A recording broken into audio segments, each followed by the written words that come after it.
Hello movie lovers, ఎలా ఉన్నారు? బాగున్నారా? ఇప్పుడే డిజర్టిల్లో అయితే చూసేది వచ్చాను. డిజర్టిల్లో ఒక డైలాగ్ అంటాడు కదా, అరే మనతో కథ వేరేలా ఉంటుందని. రియల్గానే ఈ మూవీ కథ వేరేలా ఉంది.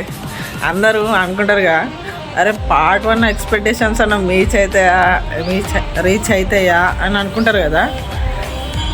సేమ్ పార్ట్ 1 లెక్కనే ఉంటుంది.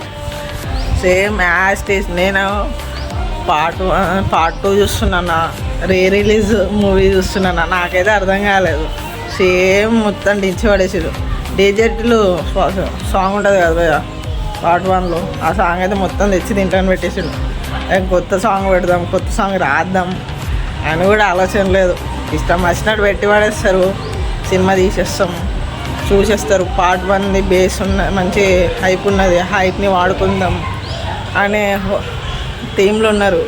లాస్ట్కి అందరినీ బాబు లాస్ట్కి మళ్ళీ డిజర్టిల్లో దీంట్లో అందరికైనా తోపయ్యేట్టు బిల్డప్, ఓ బ్యాక్గ్రౌండ్ మ్యూజిక్ మరీ దారుణంగా తీసేశారు ఇక మూవీ అనేది.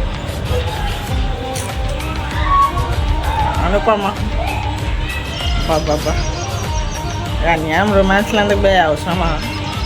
స్టోరీ లేదు, కంటెంట్ లేదు, ముద్దులు పెట్టుకుంటూ చూసిస్తారు అనుకుంటారా? కంటెంట్ లేదు, ఎట్లా చూస్తారు?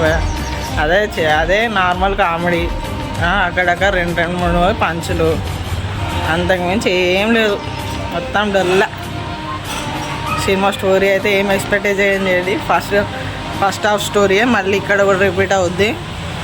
అదే మ్యూజిక్ మళ్ళీ ఇక్కడ కూడా రిపీట్ అవుద్ది.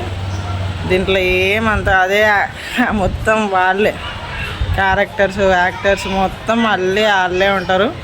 మొత్తం పార్ట్ 1 చూసినట్టే ఉంటుంది మూవీ అయితే.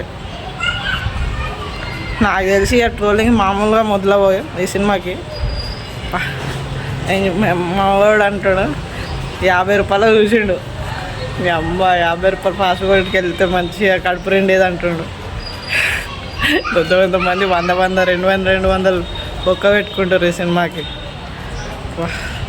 ఓటీటీలో వచ్చినప్పుడు చూసుకోరు భయ్య, మూవీకి వెళ్ళి చూసుడు బొక్క. పార్ట్ 1 లెక్కనే ఉంటుంది. మీరు చూసిరైతే మీకు మూవీ ఎలా అనిపించిందో కింద కామెంట్లో మెన్షన్ చేయండి. Thanks for watching. మళ్ళీ నెక్స్ట్ రివ్యూ మళ్ళీ కలుసుకుందాం. జై హింద్.